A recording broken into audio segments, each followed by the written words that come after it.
Welcome back to our channel. In today's video, we'll show you how to prevent anyone from seeing your profile photos in Telegram on PC. Let's get started. Step 1. Open the Telegram app on your PC. Make sure you have the latest version installed.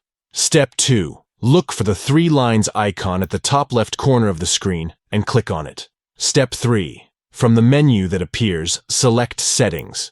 Step 4. In the Settings menu, choose Privacy and Security. Step 5. Locate the Profile Photos option and click on it. Step 6. Next, you'll see a circle next to Nobody. Tap on it to turn it blue. Step 7. Finally, click on Save to apply the changes. That's it. Your profile photos are now hidden from anyone on Telegram. We hope you found this tutorial helpful in protecting your privacy. Remember, it's important to take control of your online presence. If you have any questions, feel free to leave them in the comments below. Don't forget to subscribe to our channel for more useful tips and tricks. Thank you for watching.